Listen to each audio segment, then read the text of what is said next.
Good morning, everyone. In this week's parsha, we have the tremendous reunion of the family of Yaakov and how the brothers are reunited with their brother Yosef. And then he says, "Go tell my father that I'm still alive."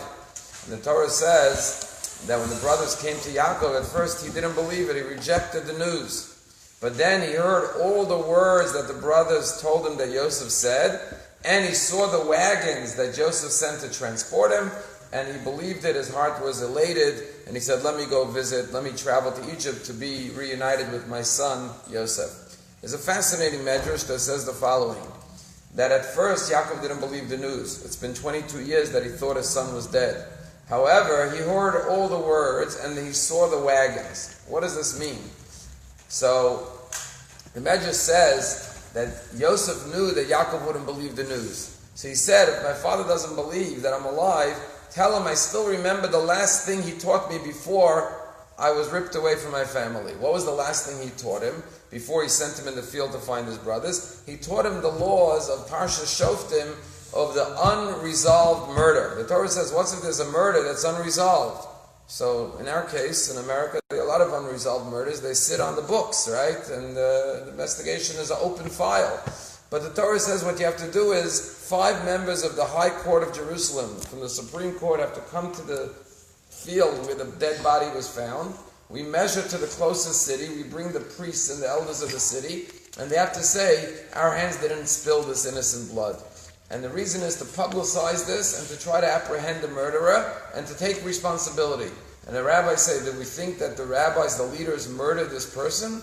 We say, no, we don't really think they murdered this person, but maybe they neglected this person. They let this person fall between the cracks. They didn't care for him. And therefore he was out in the field alone, he was vulnerable, he was exposed to danger, and he got killed. And the message is that we can't allow any member of society to fall between the cracks. We can't have any outcasts of society. Everyone has to be in the city, protected. And therefore Yosef is saying to his father, you know what kept me going these 22 years? You know why I'm still alive? Because I still remember you taught me about the importance and the value of every human life in the eyes of God and the dignity of any human being. And even though I was like this kid in the field who was found dead, I was thrown in a pit, I was sold into slavery, I remember the last inspiration you gave me when you told me that God cares about every human life, and therefore the elders and the Supreme Court have to take responsibility because God cares about every lone individual, and therefore my life has value and importance, and that's what sustained me in all these years. And the lesson is so powerful in our society. There's so many youth and others who are lost to society as a result of all sorts of problems. And we have to remember the story of Yosef and the story of the calf, because the word agalah, wagon, also means eglah. That's why the wagons reminded him of the calf, because it was a ceremony where they offered up a calf to atone for the sin. And we have to remember we have to take responsibility for every soul. I'll just tell you that I was in Israel a few weeks ago, and usually you come back from Israel, you have all these inspirational moments, and they stay with you. But there was this one horrible image that my wife and I saw that's still in my mind. And that was on Saturday night, after Shabbat, we went out to Ben Yehuda. Ben Yehuda is the marketplace, which now became lively Saturday night. There's cafes, and everyone's out and celebrating life. And we went through the marketplace, and then we turned onto a side street. And we were just spaziering, as they say.